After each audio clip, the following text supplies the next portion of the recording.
মুখ্যমন্ত্রী যে বারংবার বলেন না বাংলাকে বিহার হতে দেব না, সত্যি সত্যি কি সামনের 26-এর আসন্ন নির্বাচনে আমাদের পশ্চিমবঙ্গ বিহার হতে পারবে? এই যে বিহারে যেভাবে মহিলা ভোট আমরা দেখেছি, নির্বাচনে এনডিএর বিপুল জয়ের ক্ষেত্রে মহিলা ভোট যেভাবে একটা বড় ফ্যাক্টর হয়ে দাঁড়িয়েছে, সামনে 26-এর নির্বাচনে আমাদের বাংলার পশ্চিমবঙ্গের পরিবর্তনের ক্ষেত্রেও কি সত্যি সত্যি মহিলা ভোট একটা ফ্যাক্টর হয়ে দাঁড়াবে? আজকে এটা নিয়ে আলোচনা করব। কি বলছেন আমাদের বাংলার মহিলা, এবং সবচেয়ে বড় কথা, আমাদের রাজ্যের যে প্রধান বিরোধী দল, এই মুহূর্তে আমাদের রাজ্যে ভোটের অঙ্ক পরিষ্কার, তৃণমূল বনাম বিজেপি সেই অঙ্কটা পরিষ্কার। এবং এই তৃণমূল বনাম বিজেপিটাকে মাথায় রাখলে আমাদের রাজ্যের প্রধান বিরোধী দল বিজেপি, সেই বিজেপির মহিলা নেতৃত্ব তারা কতটা প্রস্তুত সামনে 26-এর নির্বাচনকে বিহার মডেলে এগিয়ে নিয়ে যেতে? অর্থাৎ যেভাবে বিহারে মহিলারা স্বতঃস্ফূর্তভাবে ভোট দিয়েছে, আমাদের বাংলার প্রধান বিরোধী দল আমাদের বাংলার পশ্চিমবঙ্গের মহিলাদের কতটা সেইভাবে জাগ্রত করতে পারবে 26-এর নির্বাচনে পরিবর্তন আনতে? আজকে এটা নিয়ে আলোচনা করব। তার জন্য এই প্রতিবেদন সম্পূর্ণ দেখুন। নমস্কার, আমি সানিয়া, দা নিউজ বাংলায় আপনাদের সকলকে স্বাগত। কদিন আগে বিহারের যে নির্বাচনের ফলাফল আমরা দেখলাম, সেখানে মহিলা ভোট যে একটা গুরুত্বপূর্ণ ফ্যাক্টর হয়ে দাঁড়িয়েছে তা নতুন করে বলে দিতে হবে না। কারণ যে পরিসংখ্যান আমরা দেখতে পাচ্ছি, রীতিমতো বিভিন্ন জায়গা থেকে মহিলা ভোটের হার বেড়েছে। এমনকি আমরা এমনও দেখতে পেয়েছি যে পুরুষের তুলনায় মহিলা ভোটের সংখ্যা বেশি। এই যে বিহারে এনডিএর একটা বিপুল জয়, এবং এক কথা বলা যেতে পারে মহাগঠবন্ধনের এই যে একটা ভরাডুবি, তার ক্ষেত্রে মহিলা ভোট যে একটা বড় ফ্যাক্টর, সেটা নিয়ে কারুর কোনো সন্দেহ নেই। একেবারে পরিসংখ্যানটাই আপনাদের বলি। বিহারের যে পরিসংখ্যান আমরা দেখতে পাচ্ছি, কোনো কোনো জেলায় রীতিমতো 72% ভোট দিয়েছেন মহিলারা, এবং কোনো কোনো জায়গায় 63% ভোট দিয়েছেন। মহিলা ভোটের হার কিন্তু 10 থেকে 20 পয়েন্ট বৃদ্ধি পেয়েছে। অর্থাৎ বিভিন্ন জায়গায় পুরুষের তুলনায় মহিলা ভোট বেশি। বিহারে আমরা দেখতে পেয়েছিলাম এই যে মুখ্যমন্ত্রীর হার মহিলা কল্যাণ যোজনা, অর্থাৎ এই যে 10,000 টাকার যে অঙ্কটা, সেটা একটা মূল কারণ হয়ে দাঁড়িয়েছিল। সেইভাবে বলা হচ্ছে আমাদের বাংলার ক্ষেত্রে তো লক্ষ্মী ভান্ডার একটা বড় ফ্যাক্টর। তবে প্রশ্ন হলো, পশ্চিমবঙ্গে যে ঘটনাগুলো ঘটেছে বিগত কয়েকদিনে, গত 1 বছরে যে ধরনের ঘটনা মহিলাদের সঙ্গে ঘটেছে, আরজি কর থেকে শুরু করে বড় বড় ঘটনা হয়ে গেছে রাজ্যে, তারপরেও কি লক্ষ্মী ভান্ডারের 500,000 টাকাটা বড় ফ্যাক্টর হয়ে দাঁড়াবে? বিহারে কিন্তু পরিবর্তনের তাগিদ ছিল না মহিলাদের, কিন্তু আমাদের পশ্চিমবঙ্গে রয়েছে পরিবর্তনের তাগিদ। ফলে বিহারে যে পরিমাণে মহিলারা ভোট দিয়েছেন এগিয়ে এসে, কেবলমাত্র কি টাকার জন্য নাকি একটা ভালো সরকার গঠনের জন্য, সেটা নিয়ে যথেষ্ট সন্দেহ রয়েছে। ফলে আমাদের পশ্চিমবঙ্গের সামনে 26-এর যে আসন্ন নির্বাচন, সেই নির্বাচনের ক্ষেত্রে মহিলা ভোট কতটা ফ্যাক্টর হয়ে দাঁড়ায় তা কিন্তু এখনো প্রশ্নের মুখে। কারণ আমাদের রাজ্যের যে প্রধান বিরোধী দল, প্রথমেই যেমনটা বলছিলাম, এই মুহূর্তে দাঁড়িয়ে একটা বিষয় একদম পরিষ্কার, যে আমাদের রাজ্যে সরাসরি ভোটের ক্ষেত্রে একদিকে তৃণমূল, একদিকে বিজেপি, এবং প্রধান বিরোধী দল বিজেপি। ফলে বিজেপির এখন মূল কাজ হচ্ছে মহিলাদের জাগ্রত করা, স্বতঃস্ফূর্তভাবে ভোট দিতে যাওয়ার জন্য। কারণ আমাদের রাজ্যে বিভিন্ন জায়গায় গ্রামে গঞ্জে বহু মহিলারা আছেন যারা ভোট দিতে জানি না। অর্থাৎ মহিলা ভোটের হার অনেক জায়গায় বর্তমানে দাঁড়িয়ে কিন্তু অনেক কম। বিহারে এবারে ভোটের ক্ষেত্রে যেমনটা আমরা দেখেছিলাম, মহিলারা স্বতঃস্ফূর্তভাবে এগিয়ে এসে ভোট দিয়েছে, এবং কোনো কোনো জায়গায় পুরুষের তুলনায় বেশি সংখ্যক হারে মহিলা ভোট রয়েছে। ফলে সেইভাবে যাতে আমাদের পশ্চিমবঙ্গেও মহিলারা ভোট দেন, সেটার জন্য বিজেপি কতটা প্রস্তুত তা নিয়েও কিন্তু প্রশ্ন রয়েছে। এবং আমাদের বাংলার ভোটের ক্ষেত্রে, পশ্চিমবঙ্গের ভোটের ক্ষেত্রে মহিলা ভোট কতটা গুরুত্বপূর্ণ, যেমনটা প্রথমেই বলছিলাম যে আরজি করের পর থেকে শুরু করে বিভিন্ন জায়গায় নারী নির্যাতনের ঘটনা, একাধিক ঘটনা ঘটে গেছে রাজ্য জুড়ে। এবং এই সমস্ত কিছুর পর পশ্চিমবঙ্গের যে হাল, তারপরেও কি মহিলারা 500,000 টাকার জন্য লক্ষ্মী ভান্ডারের জন্য ভোট দেবেন? এই নিয়ে কিন্তু ইতিমধ্যে প্রশ্ন উঠছে। এই নিয়ে প্রশ্ন করেছিলাম বিজেপির মহিলা নেতৃত্বদের, যে আপনারা কিভাবে সামনে যে 26-এর আসন্ন নির্বাচন, সেই নির্বাচনে কিভাবে আমাদের পশ্চিমবঙ্গের মহিলাদের জাগ্রত করবেন, এবং সত্যি সত্যি কি লক্ষ্মী ভান্ডার আবারও একটা ফ্যাক্টর হয়ে দাঁড়াবে? গত নির্বাচন পর্যন্ত যেমনটা আমরা দেখেছিলাম, লক্ষ্মী ভান্ডার একটা বড় ফ্যাক্টর, যেহেতু গ্রামে গঞ্জে প্রত্যন্ত এলাকার মহিলাদের কাছে এই 500,000 টাকাটা কিন্তু অত্যন্ত বড় অ্যামাউন্ট। স্বাভাবিকভাবে তাদের জীবন জীবিকার জন্য এই টাকাটার প্রয়োজন আছে। ফলে কিছু সংখ্যক বললে ভুল হবে, বহু সংখ্যক ভোট কিন্তু তৃণমূলের খাতায় যায়।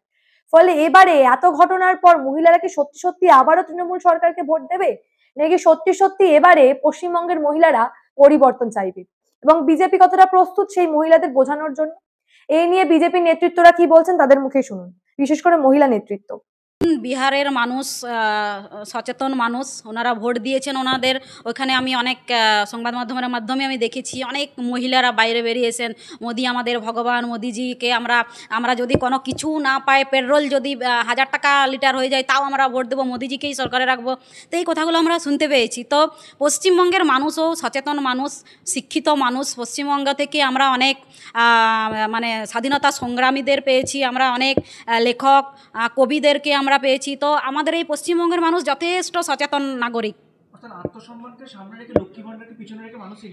অবশ্যই আমাদের লক্ষ্মীর ভাণ্ডারটা কোনো ফ্যাক্টর না। এই পশ্চিমবঙ্গের মানে প্রত্যেকটি মহিলা দেখবেন, যে কোনো আন্দোলনে দেখবেন মহিলারা, আজকে আরজি করের ঘটনা যদি আমরা দেখি, মহিলারা সামনে বেরিয়ে নেতৃত্ব দিয়েছেন। এই যে রাত্রেবেলাতে মুখ্যমন্ত্রী যখন বলেছেন যে না রাত্রে বেরোনো যাবে না, তো আমরা দেখেছি মহিলারা সামনে এসে বলেছেন কেন আমরা বেরোবো না, আপনিও তো বাংলার একজন মেয়ে, আমরাও বাংলার মেয়ে, তো আমাদের কেন অধিকার নেই? আপনি মুখ্যমন্ত্রী বলে কি আপনি বেরোবেন, আর আমরা সাধারণ মানুষ বলে কি আমরা বেরোবো না? তো মহিলারা সচেতন, মহিলারা জানেন, মহিলারা বুঝতে পারছেন, এবং তাদের ছেলে মেয়েদের ভবিষ্যতের কথা চিন্তা করে অবশ্যই তারা স্বতঃস্ফূর্তভাবে ভোট দিতে এগিয়ে আসবেন। এবং আমি ইলেকশন কমিশনকেও আমি অনুরোধ করব, এই পশ্চিমবঙ্গের ক্ষেত্রে যেটা হয় আপনারা দেখেছেন, আপনারা পশ্চিমবঙ্গের প্রত্যেকটি মানুষ জানে ইলেকশন কমিশনারের একটা ভূমিকা অবশ্যই আছে। তো ওনারা যদি সচেতন হন, অবশ্যই পশ্চিমবঙ্গের মহিলারা সামনে এসে ভোটাধিকার প্রয়োগ করবেন স্বতঃস্ফূর্তভাবে। আচ্ছা বলুন তো, এই লক্ষ্মীর ভাণ্ডার, এই যে মেয়েদের যে গ্রুপের যে মায়েদেরকে যে টাকা দেওয়া হচ্ছে, এগুলো কি মায়েরা জানে না? মায়েরা সব জানে, কিন্তু জেনে কি হবে? এই যে টাকাগুলো আসছে ওই তৃণমূল নেতা নেত্রীদের মাধ্যমেই আসছে, পঞ্চায়েত থেকে। আর ওই নেতা নেত্রীরা বাড়িতে বাড়িতে যাচ্ছে, তোমাদের এই প্রকল্প বন্ধ করে দেবো, ওই প্রকল্প বন্ধ করে দেবো, এইসবগুলো করছে। আমি প্রশ্ন করতে যাই, এই টাকাগুলো কোত্থেকে আসছে? সাধারণ মানুষের ট্যাক্সের টাকাতেই আসছে। তাহলে মায়েরা সব জানে, তার বাচ্চার ভবিষ্যৎকে সুরক্ষিত করতে তাদেরকেও এগিয়ে আসতে হবে। যেমন আমিও একজন বাচ্চার মা, আমিও এসে অন্যায়ের প্রতিবাদ করছি। আমি সমস্ত পশ্চিমবঙ্গের সমস্ত মায়েদের কাছে আমি অনুরোধ করব যে আপনারাও 2026-এ আপনাদের যাকে মনে হয় আপনি সেইভাবে ভোটটা আপনি দেবেন। কেননা যে আমরা ভোট দিতে পারবো না, আমাদেরকে ভয় দেখাচ্ছে, এই সব কথা যেন না শুনতে হয়। আমরা মাতঙ্গিনী হাজরার দেশে বাস করি, আজকে রানী লক্ষ্মীবাইয়ের দেশে আমরা বাস করি। তাহলে সেইখানে কেন এইরকম আমরা কারুর ভয়ে, কারুর প্রলোভনে আমরা লুকিয়ে থাকবো? বিহারে যেমন মহিলা ভোট একটা ফ্যাক্টর হয়ে দাঁড়িয়েছে, সেখানে বাংলায় কি তাহলে দাঁড়াচ্ছে 26-এর বিধানসভা ভোটে মহিলা ভোট বেরিয়ে আসবে মহিলারা? অবশ্যই আসবে, মহিলারা আসবে। এবং আমার মনে হয় মহিলারা মানে আগের থেকে কেন, মহিলারা যথেষ্ট সচেতন আছে। আমরা নারী, আমরা পারি, আমরা ঘরকন্যার সঙ্গে সঙ্গে আমরা সমস্ত জায়গাতেও আমরা আমাদের জায়গা আমরা দেখেছি। আমরা ক্রিকেটেও গিয়ে সেখানে আমরা বিশ্বকাপ জয় করে এনেছি। তাহলে আমরা কেন ভোট দিতে পারবো না? কেন মায়েরা পারবে? মায়েরা সব পারবে। আপনারা দেখবেন এবারে পশ্চিমবঙ্গেও মায়েদের পার্সেন্টেজ অনেক বেশি হবে। দেখুন, আমি তো বিহারের যে মহিলাদের যেভাবে নিজেদের গণতান্ত্রিক প্রতিক্রিয়া দেখানোর যে সুযোগ করে দিয়েছেন ওখানকার সরকার, আমরাও চাই যে আমাদের পশ্চিমবঙ্গে প্রত্যেকটা জেলায়, প্রত্যেকটা বিধানসভার নির্বাচনে এবার 2026-এ এই রাজ্যের যারা অত্যাচারিত মায়েরা এবং মহিলারা, পরিবার, সবাইকে আমি বলতে চাই যে নিজেদের উদ্যোগ নিয়ে নিজেরা এবার ভোটটা দিয়ে বিজেপিকে ক্ষমতায় নিয়ে আসুন। বিজেপি সবসময়, ভারতীয় জনতা পার্টি সবসময় আপনাদের পাশে আছে, আপনাদেরকে সবসময় সম্মানের চোখে দেখেন। এটা রাজ্যের মুখ্যমন্ত্রী মমতা বন্দ্যোপাধ্যায়ের দল যেভাবে আপনাদের উপর অত্যাচার করেছে, এই টিএমসি দল, সেইখান থেকে আপনাদের মুক্তি পেতে গেলে আপনাদেরকে ভারতীয় জনতা পার্টিকে নিয়ে আসতে হবে এই পশ্চিমবঙ্গে। এবং পশ্চিমবঙ্গে ভারতীয় জনতা পার্টি আসার পরে যে আমাদের কেন্দ্রীয় যে প্রকল্পগুলো, প্রত্যেকটা প্রকল্প আপনাদের পাবিয়ে দেওয়ার দায়িত্ব ভারতীয় জনতা পার্টির প্রত্যেকটা নেতাকর্মীদের থাকবে এবং পাবিয়ে দেবেন। এবং আপনাদেরকে একজনকেও বঞ্চিত করবেন না। যেভাবে বাংলাদেশ অনুপ্রবেশকারীরা এসে আপনাদের থেকে যে প্রকল্পগুলো, ভারতীয় যে আমাদের কেন্দ্রীয় প্রকল্পগুলো আপনাদের থেকে ছিনিয়ে নিয়েছিলেন, সেইটার থেকে আপনারা এখন নিরাপদ। কেননা অলরেডি আমাদের পশ্চিমবঙ্গের থেকে প্রত্যেকটা জেলার থেকে যেভাবে অনুপ্রবেশকারীরা চলে যাচ্ছে, তো মনে হয় আপনারা এবার সুস্থভাবে ভোট দিতে পারবেন। এবং আপনাদের ভোট দেওয়ার জন্য আমরা যথেষ্ট আপনাদের পাশে থাকব এবং আপনাদের সহযোগিতা করব। আমাদের রাজ্যে প্রত্যেকবারই নির্বাচনের সময় লক্ষ্মী ভাণ্ডার একটা বড় কারণ হয়ে দাঁড়ায় ভোট পাওয়ার মুখ্যমন্ত্রী। তো সেই দিক থেকে দাঁড়িয়ে এবারে বর্তমানে যে পরিস্থিতি, কিছুক্ষণ আগে পর্যন্ত আপনারা সাংবাদিক সম্মেলন করে পশ্চিমবঙ্গের মহিলাদের যে দুর্দশার কথা দেখালেন, তারপরেও কি এবারের ভোটেও লক্ষ্মী ভাণ্ডারটা একটা ফ্যাক্টর হয়ে দাঁড়াবে? দেখুন, লক্ষ্মীর ভাণ্ডারটা মানুষ জেনে গেছে, বিশেষ করে পশ্চিমবঙ্গের মায়েরা বোনেরা জেনে গেছে, যারা লক্ষ্মীর ভাণ্ডার পাচ্ছেন তারা জেনে গেছেন যে লক্ষ্মীর ভাণ্ডারটা ট্যাক্সের টাকা এবং তাদের প্রাপ্য টাকা দিয়ে তাদেরকে লক্ষ্মীর ভাণ্ডার দেওয়া হচ্ছে। লক্ষ্মীর ভাণ্ডারটা আমাদের রাজ্যের মুখ্যমন্ত্রীর নিজের পার্সোনাল কোনো উপার্জন থেকে দিচ্ছেন না। তো এখানে লক্ষ্মীর ভাণ্ডারটা আমি মনে করি যে লক্ষ্মীর ভাণ্ডারটা আগামী 2026-এ নিশ্চয়ই এর প্রভাবটা পড়বেন না। মানুষ নিজেদের অত্যাচারের জায়গা থেকে নিজেরা বুঝে গেছেন এবং নিজেরা আগামী দিনে খুবই ভালো করে নির্বাচনটা ওনারা করবেন, আমরা এইটুকু আশা রাখছি। শুনলেন আপনারা বিজেপির মহিলা নেতৃত্বরা কি বলছেন। তারা কিন্তু পরিষ্কার বলছেন যে সামনে 26-এর আসন্ন নির্বাচনে আমাদের বাংলার মা বোনেরা তারা কিন্তু আর লক্ষ্মী ভাণ্ডারের ওপর নির্ভরশীল থাকবেন না, লক্ষ্মী ভাণ্ডারের জন্য ভোট দেবেন না। তারা এবারে বুঝতে পেরেছেন রাজ্যের কি অবস্থা, রাজ্যে মহিলা সুরক্ষার কি অবস্থা।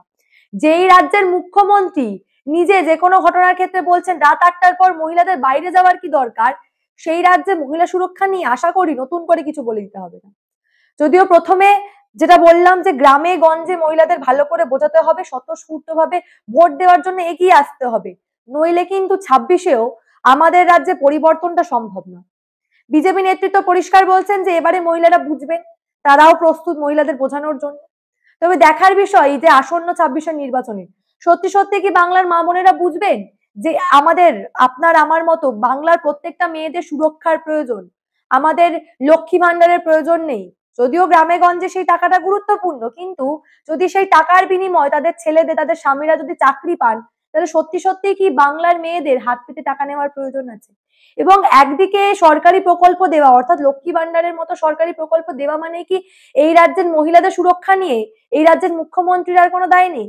তিনি পরিষ্কার বলে দেবেন যে 8টার পরে বাংলার মেয়েরা বাইরে বেরোবে কেন?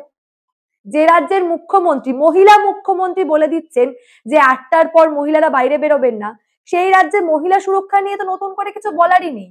এবং এই রাজ্যে আমরা মহিলারা যে কত অসুরক্ষিত তার সবচেয়ে বড় উদাহরণ আর.জি. কর। 1 বছর কেটে গেল, বিভিন্নভাবে চেষ্টা করা হলো প্রমাণ লোপাট করার, কিন্তু কোনোভাবেই শাস্তি আর হলো না। অন্যদিকে এই রাজ্যে ঘটে যাওয়া বিভিন্ন রেপ কেস, বিভিন্ন ধর্ষণের ঘটনার ক্ষেত্রে মুখ্যমন্ত্রী কখনো বলছেন লাভ অ্যাফেয়ার্স, কখনো বলছেন যে খদ্দেরের সঙ্গে দরাদরির সমস্যা। যেই রাজ্যের মুখ্যমন্ত্রী এই ধরনের মন্তব্য দিনের পর দিন করে যাচ্ছেন, সেই রাজ্যের মহিলা সুরক্ষা নিয়ে আর কি বলবো বলুন তো? এরপরেও কি বাংলার মা বোনেরা আপনারা কি সত্যি সত্যি পরিবর্তন চাইছেন না? এই বিষয় নিয়ে আপনাদের মূল্যবান এবং গুরুত্বপূর্ণ মতামত অবশ্যই আমাকে জানাবেন। সত্যি সত্যি কি 26-এর নির্বাচনে বাংলার মা বোনেরা আবার এই সরকারকে ভোট দেবে, নাকি এবারে তারা ভাতা সরিয়ে রেখে পরিবর্তন চাইবে? জেনে রাখবেন, রাজ্য রাজনীতির এই ধরনের কোনো ঘটনায় কিন্তু আমরা চেপে রাখতে দেব না।